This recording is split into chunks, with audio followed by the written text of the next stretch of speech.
నమస్తే, welcome to Y news. నేను పుష్ప. అందరికీ నమస్కారం. కూటమి ప్రభుత్వం ఏర్పడి 2 ఏళ్ళు దాటిన దగ్గర నుంచి కూడా తుని పట్టణం ఎంతో ప్రత్యేక శ్రద్ధ తీసుకుని యనమల రామకృష్ణ గారి ఆధ్వర్యంలో అలాగే శ్రీమతి దివ్య గారి ఆలోచనలతో ముందుకు వెళ్తూ ఉంది. అందులో భాగంగా ప్రత్యేకంగా తుని పట్టణం అనేది శానిటేషన్ మీద ప్రత్యేక దృష్టి పెట్టడం జరిగింది మేడం గారు. దాని గురించి కూడా ఎప్పటికప్పుడు రివ్యూ మీటింగులు, వార్డు పర్యటనలు చేస్తూ కూడా శానిటేషన్ మీద వెంటనే ఇమీడియట్గా అక్కడున్న శానిటరీ ఇన్స్పెక్టర్కైనా, కమిషనర్ గారికైనా, ప్రత్యేకంగా డిఈ గారికైనా మన వెంటనే ఆర్డర్లు జారీ చేయడం కూడా జరుగుతుంది. ముఖ్యంగా తుని పట్టణంలో మున్సిపాలిటీలో గతంలో 96 మంది వర్కర్స్ ఉంటే ఇప్పుడు రిటైర్మెంట్ అయ్యి అలాగే కొంతమంది చనిపోయి ఈరోజు ప్రత్యేకంగా 25 మందే ఉన్నారు. మరి వర్కర్స్ తగ్గడం వల్ల శానిటేషన్ ఇబ్బంది అవుతుంది అనే దృష్టితో మరి కాంట్రాక్ట్ బేసిస్ మీద కూడా ఒక 60 మంది 70 మందిని తీసుకోవడం కూడా జరిగింది.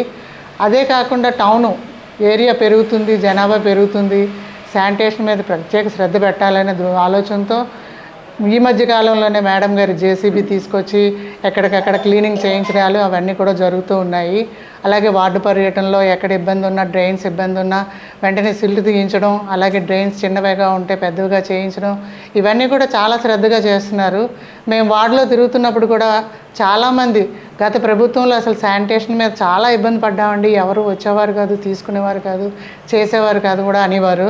అలాంటిది ఇప్పుడు బాగుంటుందండి అని వాళ్ళే చెప్పడం కూడా జరుగుతుంది. ఎందుకంటే మేము వార్డులో పర్యటిస్తున్నాం, ఏరియా పెరుగుతుంది, వర్కర్స్ తక్కువగా ఉన్నారనే ఆలోచనతో మేడం గారు కూడా ఇటీవల గ్యాంగ్ వర్క్ కూడా ఒకటి పెట్టిద్దాము, వార్డు వైజ్ కూడా వెళ్దాము అని చెప్పి ప్రత్యేకంగా శ్రద్ధ తీసుకుంటున్నారు.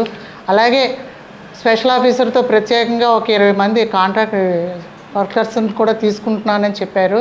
మరి దీనివల్ల శానిటేషన్ ఎంతో మెరుగుపడుతుందని మేము అనుకుంటున్నాము.